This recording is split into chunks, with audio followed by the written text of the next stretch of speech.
siri musanyufu nno wadde n'akamu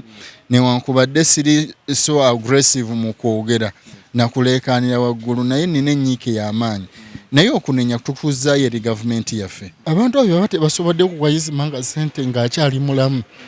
kati ate mbo basobole kuzireeta nga amaze kufa kibeera kiraga makulu ki era neewunyiza nnyo nalabye ekisajja kyazze nga kizunga ne miliyoni 5 mbu gundi yazikuwadde lwaki tebasobodde muwa ssente ezo ng'akyali mulamu kuba abantu babadde ayogerera we babeera nga omuntu abadde aboogerera atuuse ku ekyo omuntu owe bwe tebasobola muwa na security n'afa bw'atyo ng'afudde masasi kati ate olwo omuntu atabawagira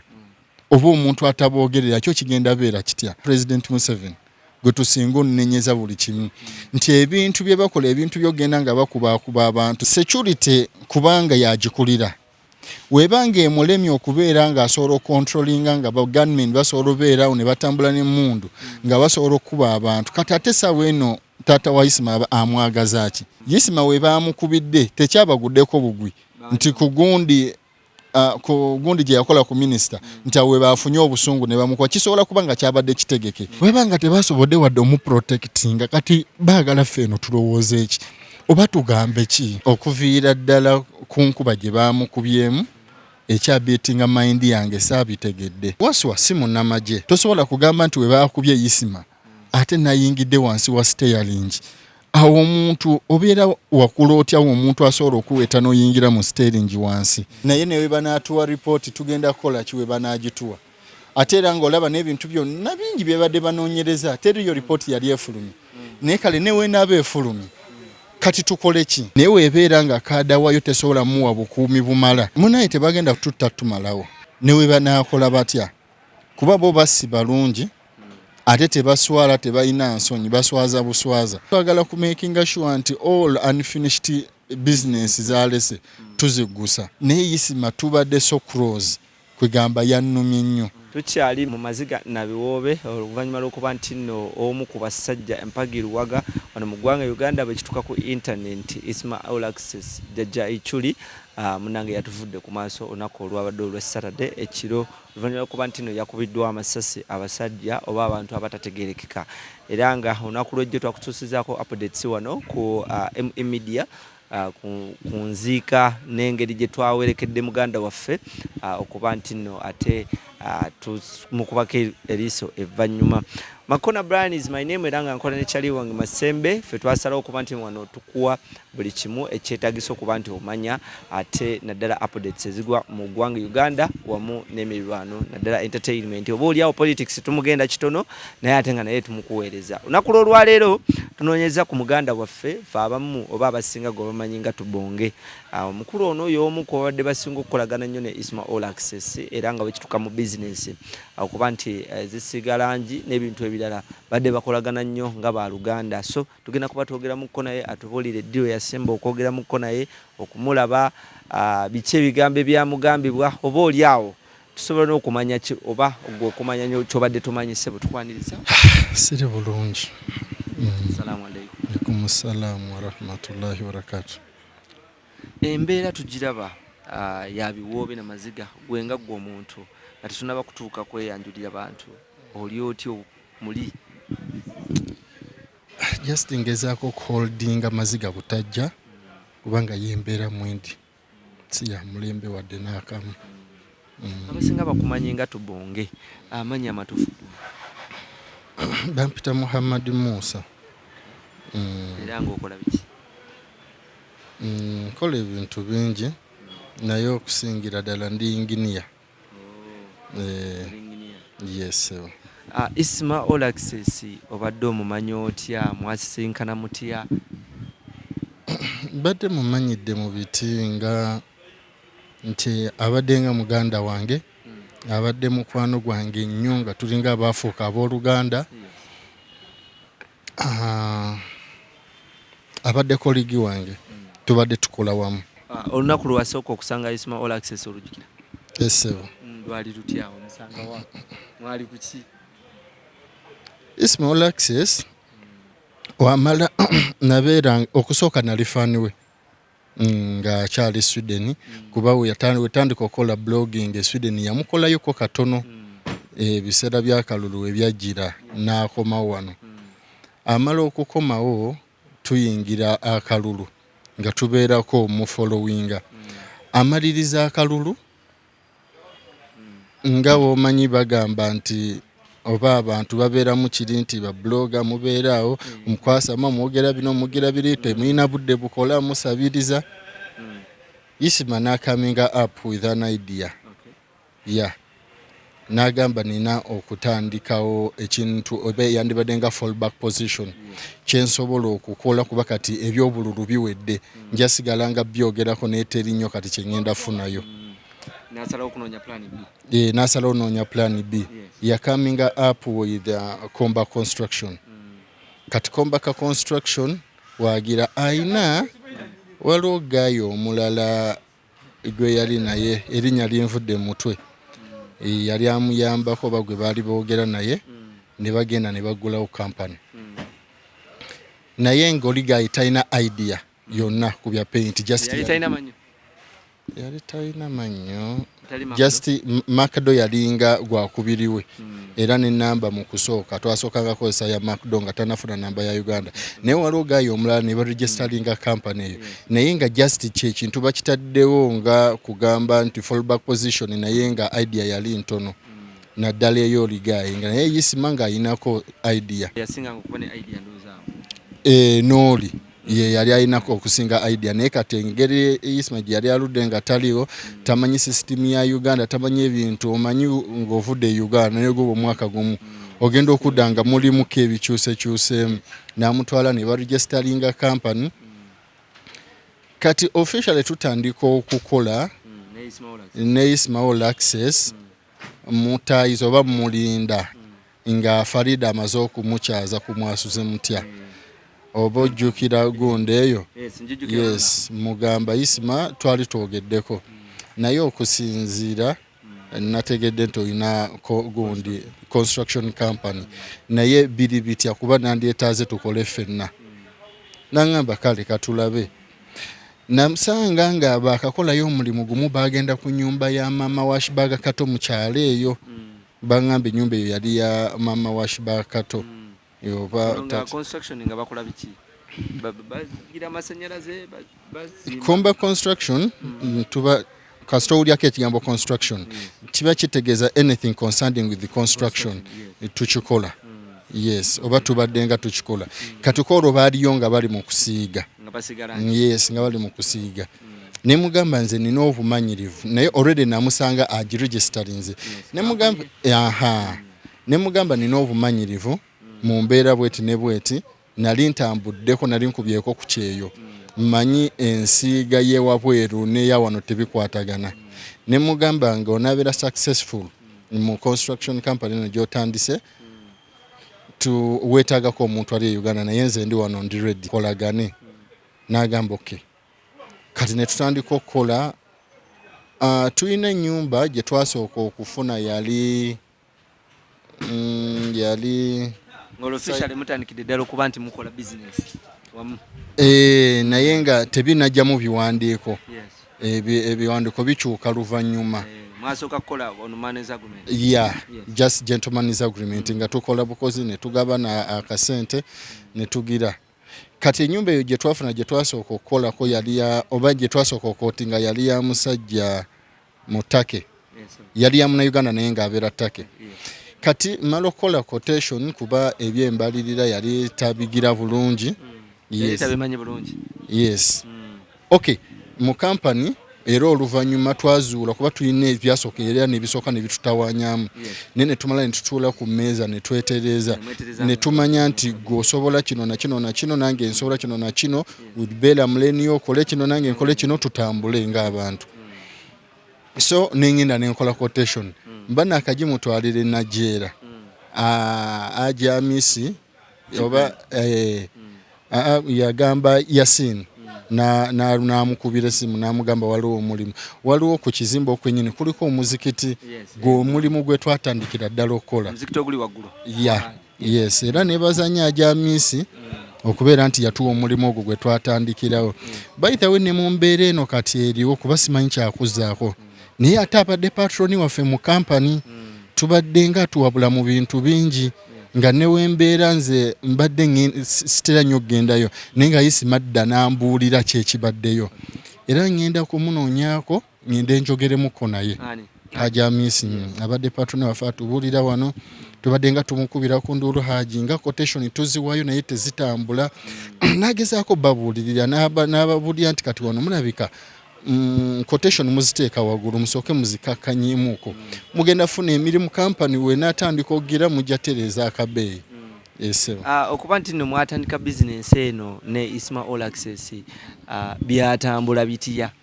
emirimu jjo jajjanga kubanga quotation ogambye nti mwazikolanga ng'oluusi ekintu ekiri ku quotation oba ekiri ku mirimu okola quotation ezimu zidda endala tezidda okola quotation 10 omusanvu ne gudda esatu ne ziremerayo naye kasita mubeera nga omusanvu gukomyewo oba omukaaga nga gukomyewo nga tugenda n'ogwo omukulu Isma Olaxes abadde yeeyisa atya mu mbeera y'okuba nti nga ggwe omusiraamu abadde omulaba otya Isma y'omuntu nga wonaagamba nti yaliko mu sisitimu y'e Bulaaya sisitimu y'e Bulaaya abantu bayo tebabeera nnyo ku ddiini naye ye Isma abadde agezaako nga bwasobola Isma abadde ayagala eddiini ye yakuba Isma twali tunyumya ku lumu n'agamba abantu b'e Bulaaya abo wobatuukamu gurupu mwogudde oba famire mwogudde byosanga beeyisa kizibu nnyo yes gwe obutabikola naye abadde agezaako nga womanyi nti tubadde tugiramu ebintu bya showbiz bya mawuli byakola ki naye era omuntu okubeera nga agezaako okola eddiini era olaba abadde nga akigirako nnyo nga yeeyogerako nze ndi mutabuliki nga tasobola kwogera bigambo bigira nga tayogedde Katonda we ese abadde musajja munaddiini obadde omulaba nga mu wiiki omulabamu emirundi tekibaddeeko nti mulabamu emirundi emeka we mbadde mwetaagira mbadde mufuna wonna ku ssimu nga neddereeva gwabeera amuvuga kuba tubadde ne baddereeva nga basatu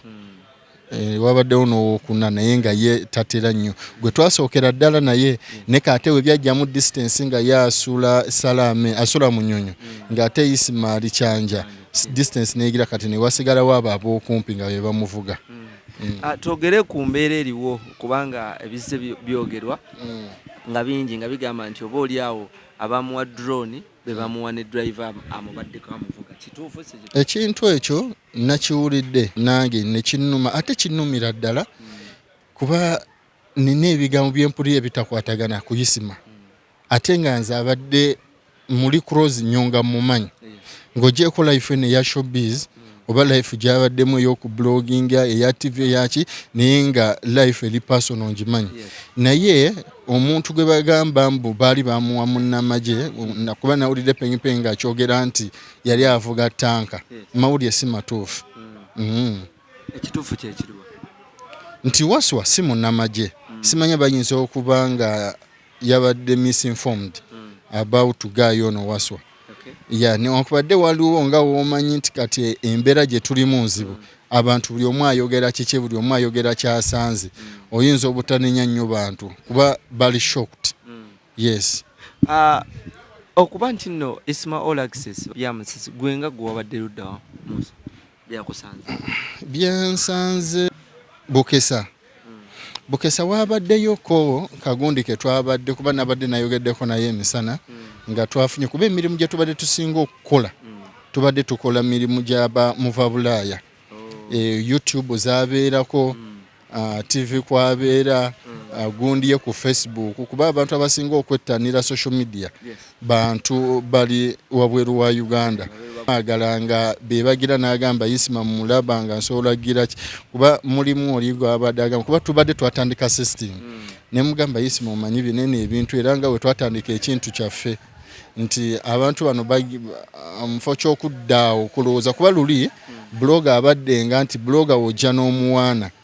gagamba naye ompaana kuki nga tolina kyompa nkozesa data mpaayo 10 ngole data ne mugamba ekyo tekyetaagisa abayinamu amayumba batuwe buwi mirimu abasobola tuconnectinga ku mirimu batuwe buwi mirimu tukole tutambule we tutyo teri agenda tumanyira wadde tuyisaamu amaaso ng'alaba tulina kye tukola teri agenda kubuuza nti tukola ki oba tukola ddi nga buli woyogera oyisaawo kombaka ne era mbadde nina ne idea gye namuwa ne mugamba kuba yali yatandika TikTok ndamuleetereza mpola mpaka ku TikTok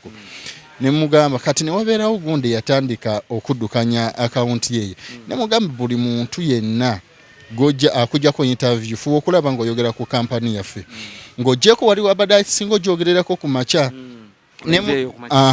ne mugamba buli video yonna oba buno bukiripu bwe basala ne bagiramu nga bagenda busa ku TikTok bateekeko logo yaffe tutwale omulimu gwaffe mu maaso esebo okuba nti nno badde ne Isma Olaxes ebbanga lino lyonna abasinga babadde bamanyi nti ye bloga nga waliwo oba oliawo ebintu ebiruma eggwanga nga yabyogera tatya wali otuuseko ku extent n'ogamba nti naye muganda wange oyiseewokko wano era namugambanga kuba nze omuntu abadde kuba tabadde mukama wange abadde patana wange ate abadde mukwano gwange kwegamba nga simutiiririra mubuulira kati n'omubuulira either nemukkaanya ku ekyo ky'omugambye oba ne mulema kukkaanya naye ng'okimugambye yes kuba waliwo olutalo era olwaliwo emabega ng'ayogedde ojjukira ebintu byayogera ku Solomon Kampala yes era waliwo abamu abavaayo n'omuvuma ne bamuvuma naye ate nga omuntu si nti omuntu wakola ensobi oyina mwambali obavuma muvume mulimu omuntu nga asobola okukola ensobi naye ng'omugambako obugambi n'akyusa era we twamugambako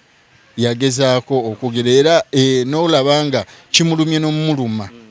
kati ne tugenda tufuna omukisa ogw'amaanyi mu mbeera eyo ne speaker we yafiira yali ndowooza deputy speaker kati nejja ensonga eyo neva n'ebikka oba n'esaanikira ekintu ekyo naye ng'olaba yakyejjusanga kati ate twakola mu mirimu gino gye tubadde tukola amanyi Isma yaŋŋamba ekintu kimu ng'amaze okuva nga tuvudde mu bintu by'obululu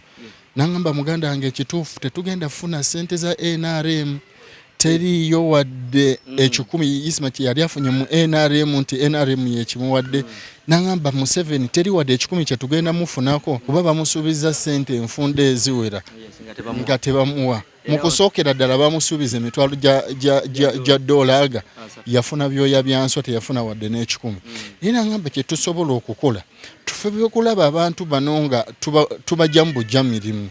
kuba waliwo ekintu tangible kyabakwatako oba ky'oba omuwadde service gy'oba omuwadde tusobole okubeera nga tusobola survivinga naye ssente z'obwereere tetugenda kufuna era awo musiraamu awo wabadde wandeetera ekibuuzo okubuuza nti gwe nga mubadde ku lusegere bize ebyogerwa buyingi abagamba oba oliawo bawa nuupu oba oliawo wa NRM oba oliawo alina abantu babadde akolera ekituufu kyekiriwa ekituufu Isma abadde musajja wa NRM ng'akolera gavumenti eno newankubadde tebasiima abantu abo si be bandibadde nga womanyi ebintu ebiriwo nti bagamba nti gavumenti eteeka okuba nga ekimanyiiko naye neweyandibadde nga tugambe kale nti kale badde tekimanyiiko naye weebeera nga kaada wayo tesobola muwa bukuumi bumala sina kugamba nti bukuumi bumala wabula nga tewali bukuumi bwokka kuba badde atambulira mu drone yekka n'amuvuga nga tewali wadde obukuumi naye nga bo bayogerera naye ekibadde ekirungi ku ye ng'abeera ku neutral ground nga tali biased nga neweebeera pate ye nga yeekoze ekikyamu aboogerako era vidiyo nyingi obadde muziraba nga avaayo n'aboogerako nti gundi yabbya amabaati agabadde gadde eri abantu abanaku n'aboogerako recently waliwo omusajja awo emunyonyi yali agoba abantu ku ttaka eddene ezzibu abamazeeko ebbanga n'avaayo n'agyogerako ensonga nga te Isma kyalina ekintu ekyenjawulo tabeera oba ngambe mutima mukyamu oba nga wona agamba nti omuntu wanaakunyiiza n'obeerako ng'omuyinako obusungu n'olemera ku kintu avaayo n'ayogera ku kintu n'amala n'akita n'ayogera ku kintu essaawa eyo ne mugira ffe ng'omanyi abantu ababeera awamu temusobola kufunamu butakkaanya mufunamu obutakkaanya naye jasi muba mwatuuka ku gundi nti mufuna obutakkaanya naye ne mubala ne mubusootingawo tu nga tusobola okufuna obutakkaanya ng'abantu ne tuyombamu awo ne wayita eddakiika 2 ne tugenda ne tunywa kacaayi abasinga tebamanyi mulimu Isma Olaxes gwadde akola mu NRM nga bamu bagamba nti alabika muvujjirizi oba bano abawujja akanyama muwuzi wa kanyama abadde mwogezi era abadde akyogera lunye nti ndi mwogezi ate kaada mu NRM ya okuba nti nno Isma Olaxes atuuka mu mbeera bweti olowooza obuzibu bwavuddewa okusinziira nga ggwe amubadde ku lusegere obuzibu mu ndabe yange buvudde mu statements zabadde akola kuba obuzibu bwe tulina n'abantu nti omuntu ye ne waba ayisawo ekikyamu singa ogezaako omusitopinga awulira bubiri ddala ate obuzibu bwe tulina ne gavumenti yaffe oba bwe tulina ne President Museveni nti yalemu okutegeera sectors oba ministries eziyamba ennyo abantu aziggyemu abantu abazikonzibya oba kitegeerekese nti gundi ministry ng'eya health nga abantu bonna abali corrupt nga tebandibaddemu naye ezo gundi ezisinga oyamba abantu naye bajjudde muli kati service delivery nga tetuuka wansi kati weba tetuuka naye nga kimuluma ng'omuntu newankubadde aboogerera kati ensonga ng'eyo nga ye tetimugira asobola ogyogerako Isma y'omu ku babloga nga wa NRM naye nga ng'ogyeko wano nti bamukubye nga abadde asobola okutambula awantu wonna tubadde tukutera ogende wa jamisi ne tuvaayo ne tuyita mu wino ne tujja nga tutambula nga bakimanyi wa NRM naye nga buli omu amuweereza buweereza kajjambo nga yagadde omutuukirira atasobola kumukosa wabula ate ayagala bwagazi ka serefi owa NRM ate aba NRM abasobola okukola ekintu ekyo sijja kugamba nti mmanyi bangi waliwo akatambi akafulumidde ku mitimbagano waliwo ko abantu abaasooka okutiisatiisako ku omukulu Isma Olaxes embeera eyo yagikunyonnyolako wagitegeerako yali etya Isma tubadde twogera ebintu bingi nga obumanyi amawulire nti buli omu avaayo n'ayogera byayogedde n'olunaku oba ojjukira we baatika drone yaffe ku TikTok kwe nabiraba nenkwata essimu nemukubira ne audios mbina byonna mu ssimu nemugamba muganda wange njagala information kuvawo drone njirabye kuki nga bagitise kibadde kitya nanyinyonnyolamu nangamba omwana eyavuze motoka yagiye abadde tagimanya agivuze n'agimalako ate eno gye tubadde nga tetulina wawe tusobola kugula gundi ezo kuraki azivuze n'azimalako kati nga option nsigazeemu yakugitikka naye abagirabyeko bo balowoozezza nti oba waliwo agitwala nangamba era mbadde nzigira wano ku ATM kufunayo ssente so that empower breakdown tugende tugitwale mu garage bagigire naye ng'ensonga ezo abadde azoogerako ye babadde bamutiisatiisa abadde ayogamba enfunda nga meka nga enfunda eziwerera ddala ng'ogyeko eyo odi mwebali abantu babadde ayogerako era ne batandika omutiisatiisa naye abadde musajja mugumu nga alemera ku nsonga nti oba asigala ku mazima gwe new'omutiisatiisa nga ge mazima era asigala kuggo waliwo ebigambo bingi era kityo bikyatambula ku social media tumanyi oba tunaabimalayo alina kaddiru ke yakubye akamukutuusizza okuba nti nno kamujjambula mu bwenseeni oyinza okuba nga olina kyomanyeko Isma kale tomanya nti omuntu mulimu ebyama byasobola okwerekera ng'omuntu naye tabadde nnyo na byamajendi era newe yandibadde ng'ayina ekyama ng'ogyeko nti nga kyandibadde kyamunda nnyo naye ebisinga mbadde mbimanya ako kadiiru sikamanyiko oba sinayo kyemmanyiko kyefaananyiriza bwe kityo twogere ku drone abasinga bagamba amwe yagimuwa abasinga bagamba waliwo omukulu eyagimuwa ow'amagye yes kiri ani yagimuwa yagijja wa Isma Olaxes mu butuufu bwabo okimanyiko drone eyo General David Muhoozi ye yagimuwa era baasaba n'ashibaga kato lwakuba yashibaga kato neesooka efubutukamu obuzibu kino nkyogedde naye yali takyagala naye sirina kyakukola kuba ekyo kyo katikati ge mazima General David Muhoozi yagimuwa naye nga tayagala mwogerako nti ye yagimuwa yagimuwerako obukwakulizo oba yagimuwa buwinti tekwaliko bukwakulizo bwonna nga bamanyi bino byabadde ayogera ng'ayogera nabakuba mu kwogera eri mu kusooka namugamba Isma omanyi kye tuba tulina okukola okusinza kiri kyenkunyonnyodde we yaŋŋamba nti bano Museveni bani tetiri ssente zabuweereze tugenda kufuna era mugundi wali nzijukirako emabega n'ajamisi ng'ogyeko okubeera nti abadde nga muzadde gyali newankubadde Isma yabadde yamusingako obukulu naye abadde addukirayo nnyo n'afunayo ku buyambi oba ki naye nga najamisi yakigira nga mu kusinga otuwa ssente z'obwereere at least atuwamu emirimu ne tukola ne tusasulwa ne tusobola obbeerawo. Abasinga badde baga nti Isma Olaxes mukadde naye waliwo ate ebipya ebyazuuse nti oba oli awo wali myaka nga 43 mu mmeka abamu nga bagamba ali myaka 5 mu 9 biki ama abadde ayina olunaku omwaka nno ngwerabidde naye omwaka omutuufu alabika omwaka gugenze naye abadde myaka 5 naye lwakuba obuzibu bw'abadde alina enkula ye ebadde mbi nti y'omuntu gw'obadde olaba ng'omukulu ennyo yeti ng'ate si mukulu nnyo kate kyagenda ne kimuyamba nga mutono aba kubeera ng'ayina omubiri ate gwandi mukaddiyiza nnyo nkitegeera kate kirungi ekirala kyabadde alina ng'ali selective mu byalya nga tamala galya buli byasanze ate ekirala ng'akolamu kofizi enkula eyo embi mu kukula okwo enkula embi kyentegeeza nti omubiri nga gumulaga nnyo ng'omukulu ng'era mulimu abagamba muzeeyi kati n'atuuka nga takyalina kyakikolera n'asalawo okweyita najjajja okitegeera naye nga tabadde mukulu nnyo eyo gy'abadde agira. Isma Olaxes bw'obanga wayogerako naye kiki kyeyakugamba nti kyasinga okutya oba gwe kiki ky'omanyi kyabadde asinga okutya nga Isma Olaxes? Isma Olaxes one day twatuulako n'aŋŋamba naye okimanyi yalinga akola ekiraamo n'aŋŋamba naye okimanyi olunaku lugenda tuuka kampani ogisigalemu weka naye okolanga emirimu togikirizanga n'egwa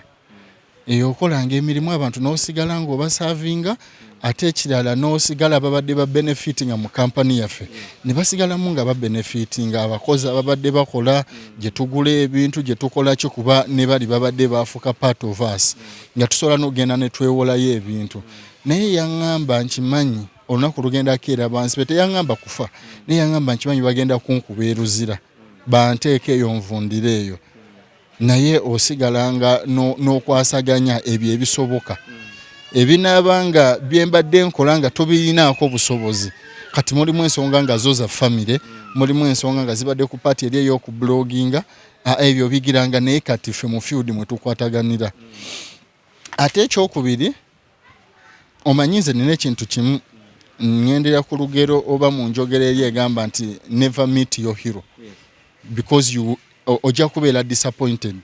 Nze nina abantu bangi benjagala mu fields ez'enjawulo naye nga sisobola batuukirira sibaagala kuba kyali kintuuseeko nti osobola okubeerawo ng'olina omuyimbi wo gw'oyagala naye olunaku n'otuuka n'omusisinkana nga n'asika empewo nga tayagala kumanya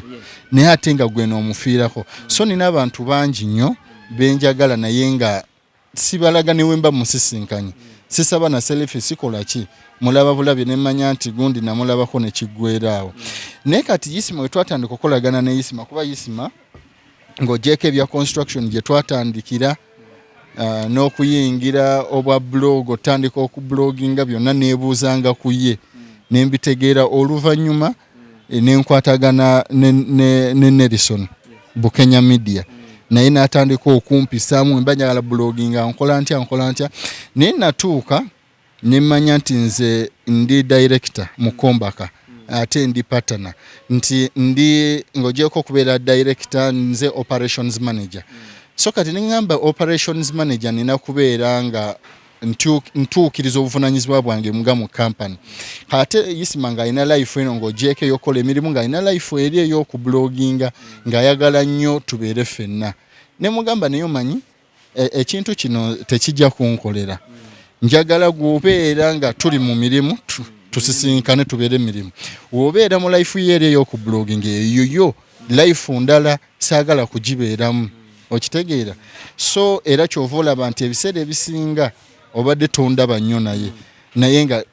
tubeera ku masimu twogerezeganya ajja ku site ngende ewuwe ajja ewaka gyengira bwe tutyo nga tutambuza obulamu. Ne life ye abadde ne personalities bbiri alina life ene eri private oba life ene ey'emirimu ne life ey'okubloginga. Kati life ey'okubloginga nga saagala giyingiramu njagala agibeeremu yekka oba n'omuntu omulala nga nze ngira nnyo ku mirimu kuba neebuuza kati bino byabaddemu ng'ebyajje n'omuhoozi nti bali guru eyo bali mu birthday kati neebuuza nti singa mbadde nga ntambula naye oba nga ngenda naye ate no ku ground ani yandisigadde ng'akola emirimu nze nina okusigala nga nkola ogw'oku overseeing emirimu ku site okuba Isma Olaxes ayinako abantu bewali olabyeko ng'akolagana nabo naye ng'ogamba nti nawe osobola okufunamu okwekenya n'ogamba naye musiraamu abantu boolina baabo batuufu mu life eno eri nnomo sijja kugamba nti nnyo ono naye okusinga abantu babadde ayogerera okusinziira ku bantu engeri gye babakozesaamu ne babasuula engeri gye bakozesaamu omuntu nga tebakuwadde 10 tebakusasula era neewunyiza nnyo nalabye ekisajja kyazze nga kizunga ne miliyoni 5 mbugundi yazikuwadde naye nga luli abadde asobola n'okukubira essimu n'agamba muganda wange sooka ompeerezeyo emitwalo 10 nfune ekyokulya nteekemu n'amafuta ngende ntetenkanye naye nga tebasobola muwa wadde emitwalo 5 kate bazibazunga ne miliyoni 5 zikole ki balamu ye yazireese mbu muhozi azimuwadde naye nga lwaki tebasobodde muwa ssente ezo ng'akyali mulamu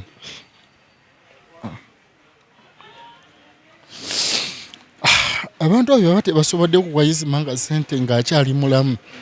kati ate mbo basobole kuzireeta nga amaze kufa kibeera kiraga makulu ki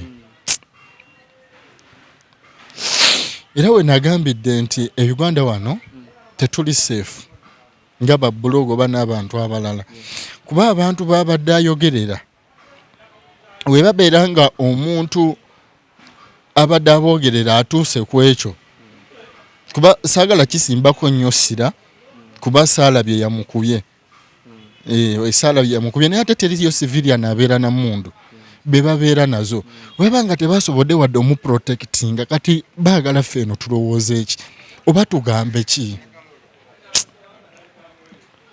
okusinziira ku bantu abazze okuziika ne statement zaabwe ze bayogedde mulimu abantu abamu oba oliawo abayogedde statement ng'okkirizigana nazo mulimu n'abakoze statement nga tokkirizigana nazo abasinga statement ze bayogedde zokkirizigana nazo zabadde ziti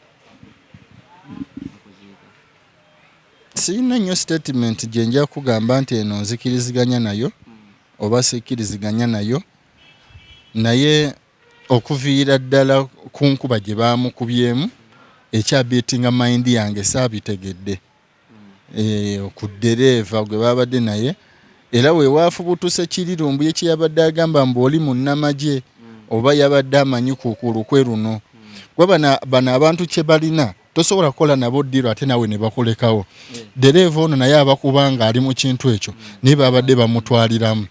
naye ate naye okugamba nti kuba nze ndi muvuzi wa mmotoka ate emmotoka ez'enjawulo tosobola kugamba nti we baakubye Isma ate nayingidde wansi wa steering awo omuntu obeera wakula otyawo omuntu asobola okuweta n'oyingira mu steering wansi kwegamba bingi awo byessaategedde naye nga ye teyafunye buzibu alhamdulillah simusabira kuba nti naye yandibadde akubwa abasinga bagambye nti oba oliawo yabadde mu lukwe abantu anti ekyo kyenkunyonyodde nti ekyo nange nsobola okirowoozaako nti oba yandibadde mu lukwe kuba batugamba nti oliwo yamaze omukuba eyamukubye kuba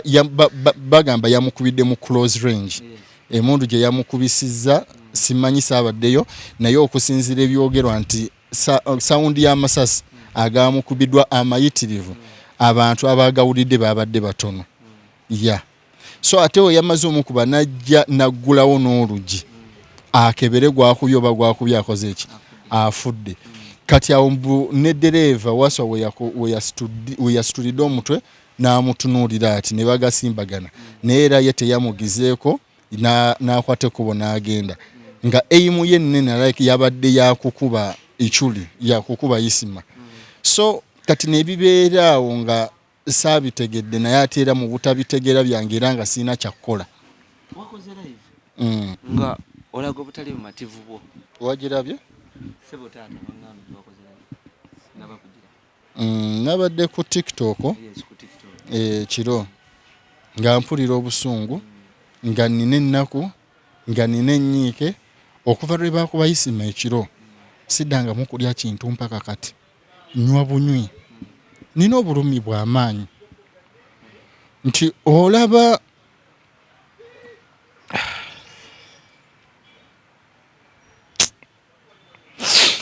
kapa etandika okulya abaana baayo kati obukoko bw'abaneiba ku kyalo ebulowoozo eba enaakola etya gavumenti eno nga kireera kyenkunyonyodde nti sisobola kukakasa nti bebakubye nalabye yakubye naye nga bebabeera n'emmundu bebagaba emmundu omuntu yenna agyetaaga ffe tetulina kye tusobola kugira naye omuntu owaabwe baba tebasobola muwa na security naafa bw'atyo ng'afudde masasi kati ate olwo omuntu atabawagira oba omuntu ataboogerera kyo kigenda beera kitya awo enkugambira nti tuli seefu nga n'omuntu w'omunju mulimu abantu kati batakwatibwako ng'owoomanyi bali ba NRM abaagundi bo nga tebasobola kugira naye omuntu n'obeerawo ng'oboogerera nga ekisooka tebakusasudde tebalina kye bakuwa Isma abadde alaaja n'enkya n'eggulo n'abayisaayisaamu era n'okufuna drone eno yamala bayisaamu gaali era mu kusookera ddala basooka muguumaaza ne meeting eyo era we baagivamu General David Muhoozi n'asooka akwata miliyoni 4 n'azimuwa bamaze okwogeramu awo oyagala ki tumugamba omanyi tetujja beerawo nga tusabiriza tusabe ebyuma oba gadgets zisobola kukola mu construction twagalayo emmotoka ez'obuyonjo nga 2 twagala drone n'atambuzanga ebyuma byaffe twagala ekyuma ekitabula langi n'amugamba kale n'amaliriza nga muwadde miliyoni 4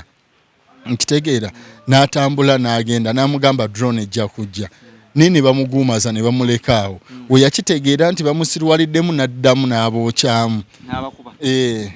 kawo ne bakwatibwamu ku nsonyi ne bamuwa drone eyo neera nayo tabeera kulemerako nnyo tebandigimuwadde baabasajja tebasiima. Uganda efiiriddwa muntu kikaaki? Efiiriddwa omusajja abadde ow'amaanyi, omusajja abadde informed, omusajja abadde versatile nga talina kintu kyonna kyatali informed tu ng'akola research. Nze mbadde nga mbeera ne Isma n'ogamba oba omutu olumu kugenda kwabika ng'asobola okuteekako TV n'ateekako lediyo ye abadde ne kamakula babuyita bumakula lediyo nga nnenemu erina ne eriyo ng'ayina lediyo yeeyo ng'ate eno waali ku ssimu ng'ate eno waakuba ku masimu okitegeera ng'anoonya information mu angles ez'enjawulo ng'abeera informed. Isma si omuntu gw'okwako n'omubuuza ku bya fashion nga tabimanyi. N'omubuuza ku by'emipiira nga tabimanyi, n'omubuuza ku by'abayimbi nga tabimanyi, n'omubuuza ku bapresident oba bya Uganda oba politics w'e Congo nga tamumanyi.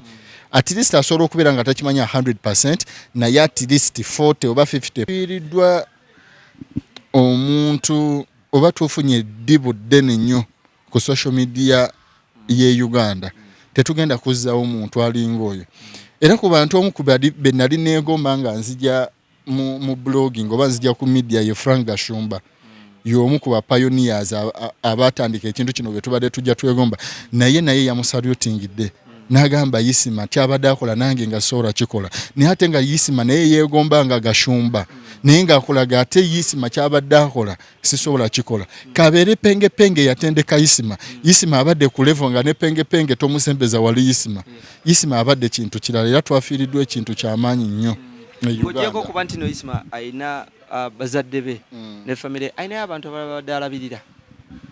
because kigambibwa nti tazaala talinayo mwana naye abadde ayinayo ku bantu balabirira. Abadde ayina abantu balabirira. Isma abadde muntu mugabi nnyo nga wabeeramu n'akasente era byebimu ku bintu byolaba nti akugamba yagenda okuva e Sweden okudda nga talina wadde 10 akugamba yadde oba na 3,000 oba yadda na mutwalo we yanywako kachayi ku airport oba kali kameka n'asigaza siringi 5 okitegeera era yakubira na Muhammad Nsereko okulaba nga ava ku airport okulaba buti bwagenda osooka okusula kuba bamukubira ne bamugamba vaayo komawo ebintu biganye okitegeera naye abadde muntu mugabi nga agira ng'ogyeko family ng'ogyeko nafa bamubadde close abakola naye kuba abadde asobola okunkubira n'angamba oyinamu nti asirina mumpadde ninamu 3 wano naye kankuweeke 10 dikubeere mu nkimanyi bitukutte kuba emirimu gyaffe gino egya construction gisobola bakwata emyezi 2 nga quotation zikyali eyo zikyapending nga tebannabaddamu naye kati mu bintu bye tukola ebyenjawulo nga kuba tubadde na mulimu nti tukola kugira tubadde mu construction muka ng'akola ebintu ebyenjawulo alina obulango bwayisaako kugundiye nange nina byenkola naye nga kufembi abeera muko ne ssente awamu ne nze ye buli mulimu gona gwabadde afuna nga agina gusindika direct wange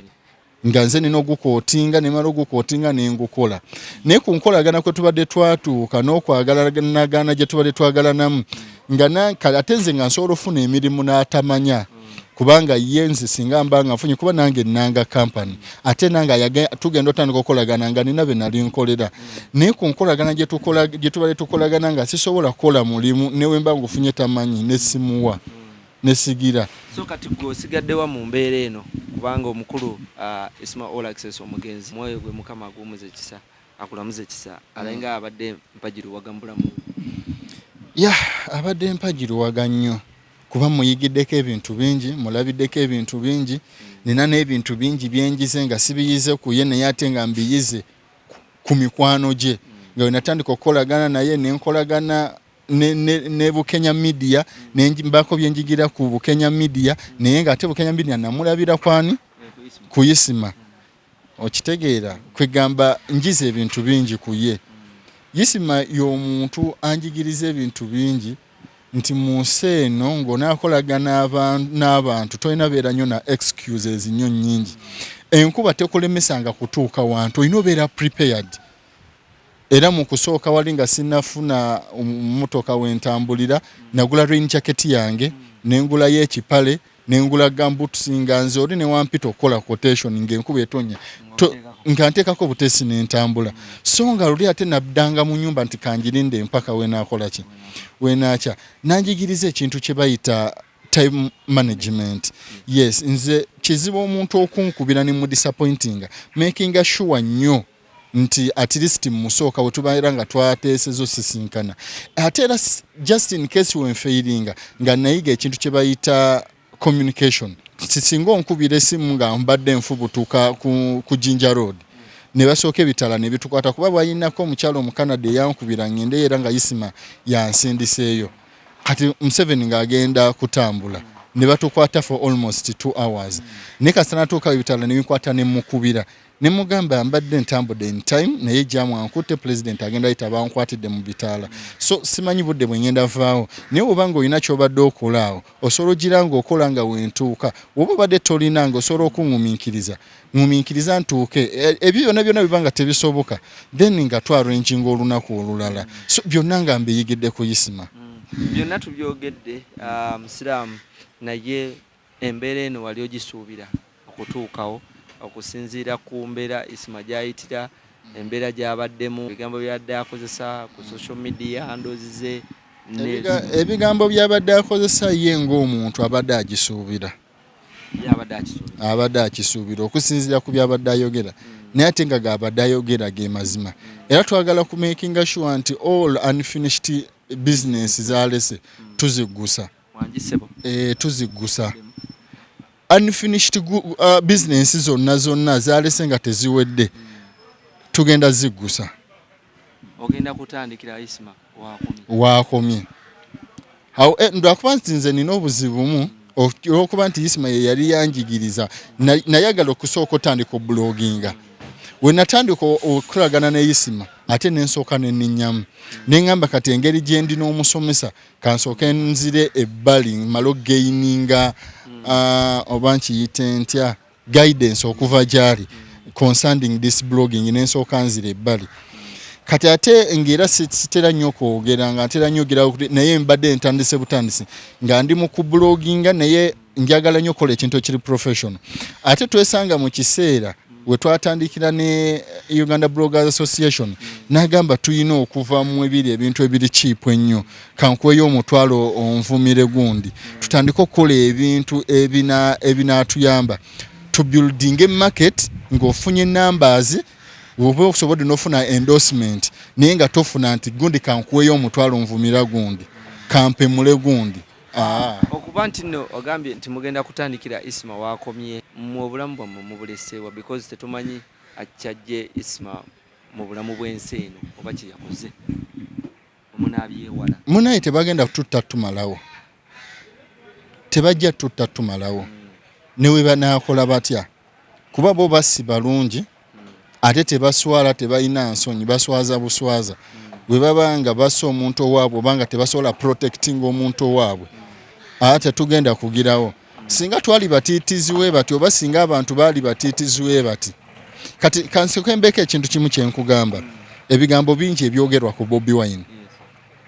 ne abantu munaye tebaagala nnyo Bobi Wine oba sigamba nti gwe baagala ennyo naye bamwagala olw'ebyo byakiikirira olw'ebyo byayagala nti Bobi Wine ne wakera ku makya n'abavaamu nadda n'abasajja bali oba n'agira ki ne wajjawo omuntu omulala era bagenda n'oyo okitegeera baba bagenda n'oyo nti kati tulina ebintu ebituluma nga tetusobola kusettlinga for less oba to settle for nothing nga ffe aboogezi nga tujja byogerako nga tujja sigala nga tubyogerako naye nga weeba nga y'ensonga gye banaasinzirako okwagala otutto tumalawo tetutidde tujja kusigala nga twogera nti mu malwaliro teriyo ddagala tomanyi kyekitegeeza kubeera nti ffe tubadde tusasula returns eza company era ffe kye tubadde nakyo oba ne kati era kye tulina tetwagala nnyo muntu tugulira material oba tetwagala nnyo kugira receipts ezo kuba buli wetuweebwa nga twegulidde material tuze tukwate receipts ezo we bajja revenue tugira ne tusobola obaera nga receipts ke twagulira ebintu kwe tukola ki kwe tusasulira returns naye tomanyi kiruma kubeera ng'osasula returns emmotoka yo yonna neggwawo nga nguudo mbi n'otuuka mu ddwaliro olwadde oluusi nga toyagala na byabwe naye ng'eddagala teri naye nga tusobola okwogerako ne bateekayo eddagala sigamba nti tebalina busobozi buliteekamu naye waliwo weribulira naye tomanya we mwogerako basobola okukwatibwa ensonyi okunenya ntya teri musanyufu nno wadde n'akamu newankubadde siri so aggressive mu kwogera nakuleekaanira waggulu naye nina ennyiike y'amaanyi naye okunenya tukuzaayo eri gavumenti yaffe teri kintu kyetutaneenyeza gavumenti yaffe naddala President Museveni gwe tusinga onenyeza buli kimu nti ebintu bye bakola ebintu byogenda nga bakubaakuba abantu singa abeera atereezezza security bino ebintu tebisobola kubeerawo kuba emundu eyo abantu abazirina ku research gwe nakoze oba bye nagize omuntu emundu za gavumenti zonna baba bazimanyi n'emundu ze bawa abantu ababulijjo abazisabye basobole okwekuuma olw'ebyo ebintu bye bakola no feelinga insecure baba bazimanyi zibeerako n'ennamba era nina omuntu omu gwe nalaba eyakuba essasi ng'owa boda amukolobodde we yamala okuba essasi ne bigira n'atandika onoonya ebisosonkole webigudde nga mu ndowooza yange ayinza okubeera nti yalina okuddayo okuripootinga nti nakubye ekyase olw'embeera bweti ne bweti kuba abantu ababeera n'emundu ezo mbalaba beegendereza nnyo tebakubaakuba naye era watuuka n'abaako ebeekigize kyonna n'akuba alina okuddayo gye yagijja n'aripootinga ne bamudebriefinga ne bamugiramu awo nti nakubye essasi olw'ensonga bweti ne bweti naye bwe biba nga gavumenti tesobola konteyinga bintu ng'ebyo tesobola kutereeza security yaayo nga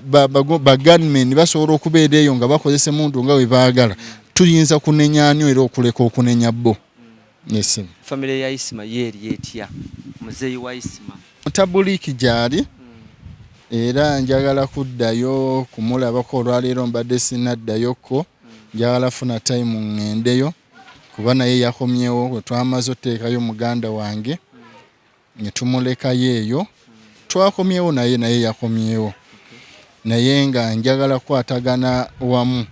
kuba nga Uganda Bloggers Association tusazeewo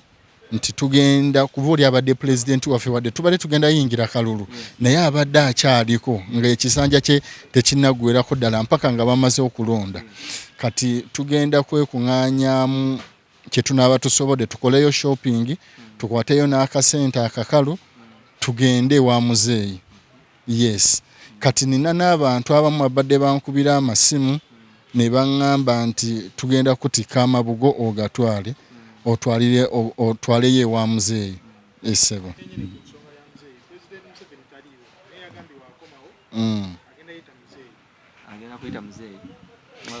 Ya kituufu muyita naye ndaba byonna biba bya bwewussa. By'abantu baagala tufuulingana kutufuula nti tetulina magezi. Security kubanga yagikulira. Webanga emulemye okubeera ng'asobola okontrolinga nga gunmen basobola obeerawo ne batambula n'emmundu nga basobola okuba abantu. Kati ate saawa eno taata wa Isma amwagaza ki? Isma abadde ambuulira ekituufu ssente zonna ne we yatandikira njogera ku $30,000 ge baamusuubiza kuba Isma yali akolera mu Australian dollar. Kwa Australia naye bakozesa dollar ne bajongerako nti Australian dollar nga wolaba ne US bateekako nti US dollar kati walimu ensi ezikozesa dollar. Kati nga omanyi system era nga wabadde abyogerako nti bya kaadi oyingira system mu bintu bya mabanja byonna yabinnyonnyola president n'amanya ati n'ebbanga ly'emaze nga siriyo mortgage ali waggulu either nzizeeyo basizzeeyo wesiddayo mortgage oyo nga kwali n'amabanja gonna nga yingira kati baba bajja kumbani nga baba tebajja kunzikiriza kuddayo. Newe mba nfunye akasente n'ensorting abiri nsobola n'osigala ne mbaako awe bamusuubiza $30,000 aga dola. Naye nkugambye yafuna byoya byanswa. President Museveni of Uganda teyafuna ye yagamusuubiza. Either tetumanyi abeera agabye nga tagabye oba sente zirina we zibuliraawo. Kuba ekyo nakyo kisoboka asobola okugaba naye nga tagabye n'agamba bamuwe naye nga tomanya alina sayinize nti gwagamba nti mumuwe n'asonga akagalo bw'ati nga bali bamanya nti oyo akyogedde nti tumuwe naye tetugenda kumuwa. N'abamu tomanya bagamba nti muwe n'abamanya nti ono ali serious ayagala tumuwe. Naye simanyi oba nawe wakati sente zisobola okubulirawo sikitegeera butegeezi. Oba oliawo nga omukulembeze w'eggwanga banenyeza wabwerere ng'oba oliawo waliwo abaataddemu feeling okuba nti naddala ku video bwazaakola nga kana akasembyeyo bwe basalawo bateekenge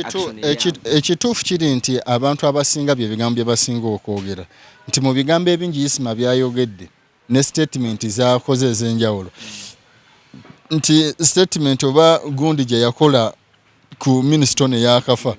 nti esobola oba nga yaleese obuzibu. Ekyo kyo kisoboka naye byonna byonna byakuteebereza. Omuntu asobola okubeera nga yamwetegekera dda. Isma we baamukubidde tekyabaguddeko bugwi nti ku gundi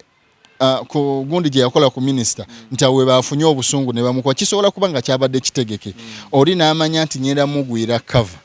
manyi obudde kuba Isma talina budde buli awo butegereka nti nzire waka newankubadde abadde talwanya obweru naye oli alabika abadde yamugwira cover ng'agamba lulibo olwo ndi mukwasa. Esebo kiki ky'ogamba Abannayuganda kye bayinza okuba nga tebamanyi kyebadde tebamanyi ku Isma Olaxes? Kyenyinza sina nnyonnyo ky'amaanyi olw'embeera olw'ebigambo ebyogera n'embeera mwendi kuba nafiiriddwa mu kyali wange nafiiriddwa mukwano gwange nafiiriddwa patana wange nafiiriddwa sikimanyi nti nze ng'oggyeko mukadde wange mama wange yafa nkyali muto nga sitegeera nnyo ne jjajja wange afudde 2019 nimbadde sinnafunayo muntu annuma nga Isma bwe yannumye. Radio yafa recently era ndowooza abo bantu babiri be bakannuma nga si ba family nga just mikwano kuba ne radio sijja kugamba nti namuli close nnyo naye nali mbaddeko waali ne mutegera newankubadde yali musajja ali awo nga omuntu yali somehow complicated naye nga bw'omusemberera osobola omutegeera naye radio yannuma naye ate Isma nnumye nnyo kuba gundi nali sina nnyonnyonnyo ky'amaanyi natuuka nga nina service gye nnina omuwa ne mbako bye namutegeerako then ne tuteŋŋana ng'omuwuliza buwuliza naye Isma tubadde so close kwegamba yannumye nnyo.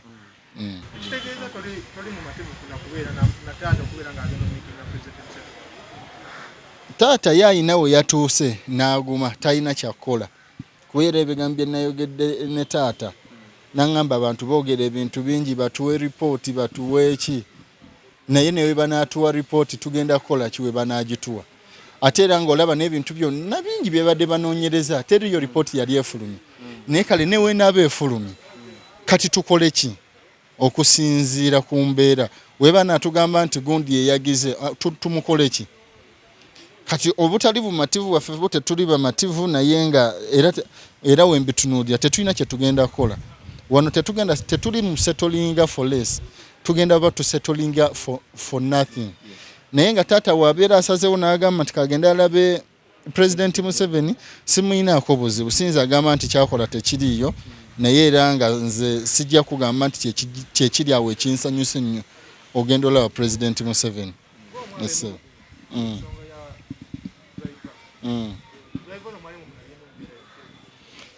Siri omu ku beemulugunya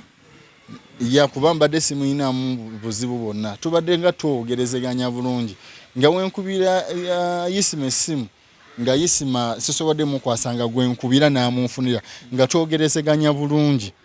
era nga wobamanyi nti abadde part of us nga singa ngenda ku site nenkola nendeeta akasente nengamba Isma nti omanyi agatano gasoke gakubeeremu ne waswa naye nga mufunirayo 5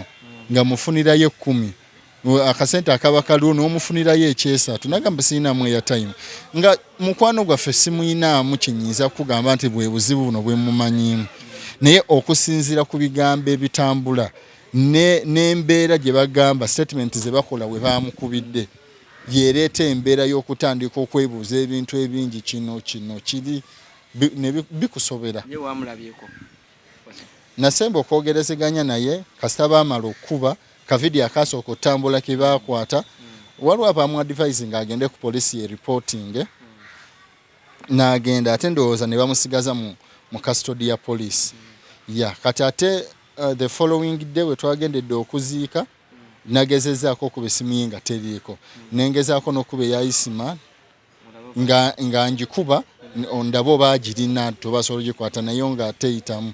so mbadde sinaddamu muwuliza naye era njagala mukubirako ndabe.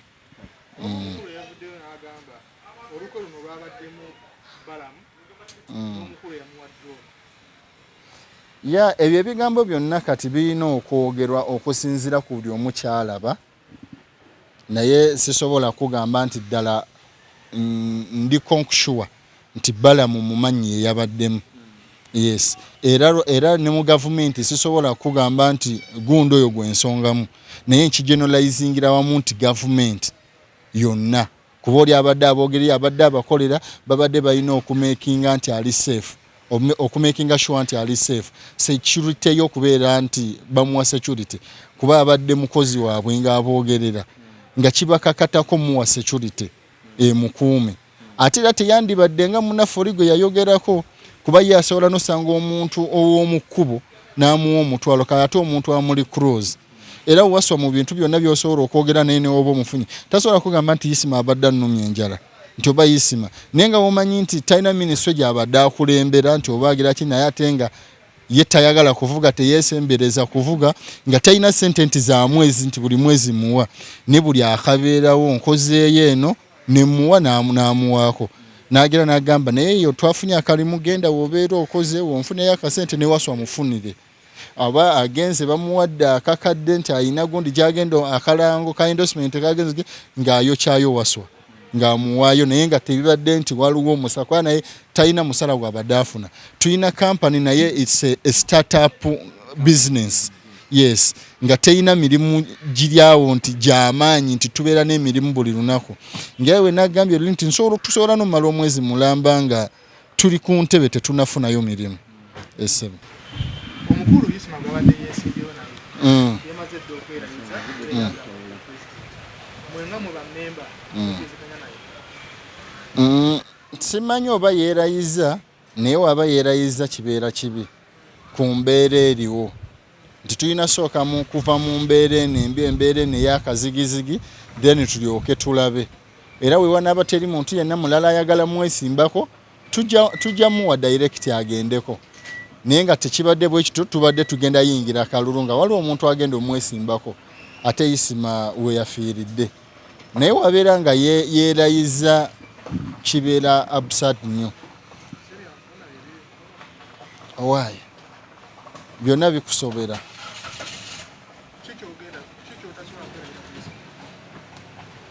Bintu bingi nnyo bye sisobola kwerabira ku Isma nti obulamu bwange bwakyuka olw'okukolagana ne Isma. Mu kusooka nali simanyi marketing ne Isma yanjigiriza ekintu kye bayita marketing. Nina emikwano gye nina essaawa eno nga nagimanya luvannyuma lwa kubeera nga nkolagana ne Isma. Ne mindset yennyini yakyuka olw'okukolagana ne Isma. Nti Isma okolagana naye, nakolagana naye n'abaako ebintu by'aŋŋamba okuva wano bye yali amanyi oba ne life gy'abadde living Sweden. Kati n'abantu bennyini be natandika okukolagana nabo nga mbalabidde ku ye. Oli nakugamba nti kino tekikolebwa bwe kiti kino yinotandika olowooza bwe nti kwigamba byonna. Mbeerawo ne nkugamba nti Isma okuva wano wandese muyigiddeko ebintu bingi. Yes, kuba kati sigenda kuddamu tambula naye naye okuva we twatandika okukolaganira mpaka wantuusizza ye wakiteeredde. Credit y'amaanyi gye mmuwa towards my life. Yes. Sinayogerako oba sinafuna kintu kyonna na poliisi nebiyinza kubeera security wise oba nga bakyalina ne bye bamwebuuzaako. Era nange wonkubiridde simu okuva mbadde nfa nagguleyo ku poliisi. Balina bye bambuuzizzaako awo. Yes, ne mmaliriza lwakuba mbadde saagala byogera wano naye nga balina bye bambuuzizzaako awo ne bamala ne banta ne bange kuba badde tebankutte bankupise kubaako bye banneebuuzaako. Ne bamala ne baŋŋamba genda. Kyetuzzaako nga babbulooga era bangi nnyo era dda abagambye nti all unfinished business za Isma tulina okuziggusa ate nga nzikiriziganya wamu nabo. Yes, kati I personally ngenda kufuba okulaba ng'ebintu byonna Isma byabadde akola bye tubadde tukolera wamu nga tubenefiti nga ffenna ngenda gezaako sigala nga mbitambuza eyandibadde nga share ye ndabe nga at least mutabulika benefitinga mu yo. Da nenkola nenfuna akakadde ne mugamba Isma atano gaago baana gaago. Era the same thing kyengenda okukola we nabeeranga nkozeyo nenfuna akasente ngiranga mugamba mutabuliki gundi kola ki akasente kaako. Ngera wolaba we batuwa drone eyo Isma drone teyagisabanga yo omuntu personally. Era byebimu kiraka bye byali bigendo gimumisa naye yagisaba kulwa company. Era ne tulwana nnyo okulaba ng'ejja. Ate jjukira abadde talinawo motoka ntono ya buyonjo nga ate tasobola tambulira ku boda nga Isma tambulira ku boda at least asibe waka. Ekyo ne tukikiriziganyako nti wadde gundi ya company negwe wa kulemberamu eyakulemberamu mu kugisaba ne tugira ne bagituwanga ya company naye company webe gyetaaze ng'ogimpanga ngenda nkola emirimu gya company then we mmaliriza nga njiza ng'otambula okusinga yabadde asinga ogibeeramu era yabadde asinga ogikozesa naye nga wenjeetaagira kati naddala mugunda ezeewala nga njimusaba n'enteekamu tools zaffe gadgets zaffe n'entwala material ku site. Kuba ekyo kibeera kitegeeza ky'amaanyi nnyo ng'okujja n'emmotoka eya company okusinga ebintu bireetera ku boda. Omuntu alina gundi gy'akuteekako nga era amanya mulina serious mulina emmotoka ekola emirimu gya company. Era nga newe mba ngenda ogenda okukola quotation sigendera ku boda ngendera mu mmotoka nga nsaba drone eyo ne mugamba revising gundi yo ng'obudde bukyali nina quotation era n'agimpa ne ngenda ne nkola quotation. Kwa waliwo omukazi gye nagenda okukola quotation n'angamba operations manager nojja okukola quotation wano ng'ogidde ku boda n'abeesiga nti bakwata milioni zange 3.5 nzibawe. Naye asaate drone eyingira emiliyoni 8 abeera ne company amanya nti bano balina kye bafiirwa tebasobola kuleka wano milioni 8 badduke na 3.5 ate tubadde tusasula returns oba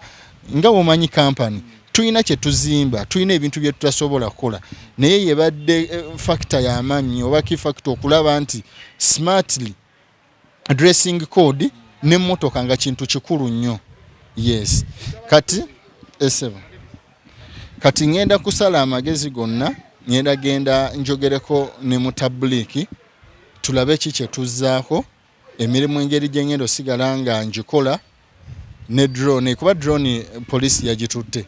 naye era nasobodde okwogera n'omusirikale ne mubuuza drone ya company ngenda gifuna ntya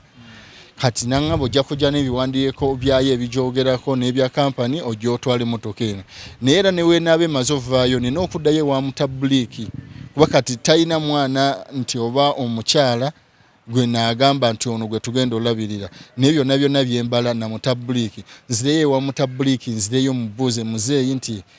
ng'era wenkunyonyodde nti tubadde ne shares mu company nze ne Isma nze mbadde na percentage share bweti ne Isma abadde na bweti ate drone ebadde ya company nga tukola yino ngenze ne nwana nenjijjayo kuba nkimanyi tebijjaba byangu kujijjayo era omusirikale yakinyambi then njogere ne muzeeyi tulabe tukoze tutya ne motoka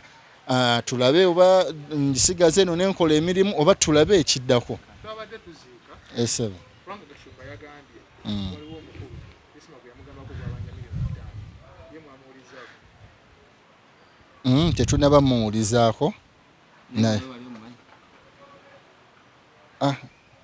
okusinziira era ku byembadde nvaako ne byembadde bava okumbuuza mbadde nsaba ne memwogera naye nga mumanyi naye katusabe yeesootinge aleete ssente ezo yes aleete ssente naye ndaba okusinga okamanya azitwali direct ewa mutabuliiki siri sure sikakasa abantu balumanya abagenzi balumanya abantu nga bafudde siri sure naye wanaaba asazeewo okumuluma okulumirayo ssente z'omugenzi ate munaye tunaamukolaki naye wabanga yeekubye mu mutima n'agamba nti owaayi kansasula omugenzi azireete ssente zigende wa mutabuliiki omwoyo gwa Isma Olaxes Mungu agulamuze kisa tukyabaleetera ebirungi bingi wano ate wamu tukyabaleetera ne updates mubeereko tukugamba nti likinga sharinga commentinga ate oba oliawo okole ki byonna otambuze ne bu video kale tubaagala nnyo until tomorrow.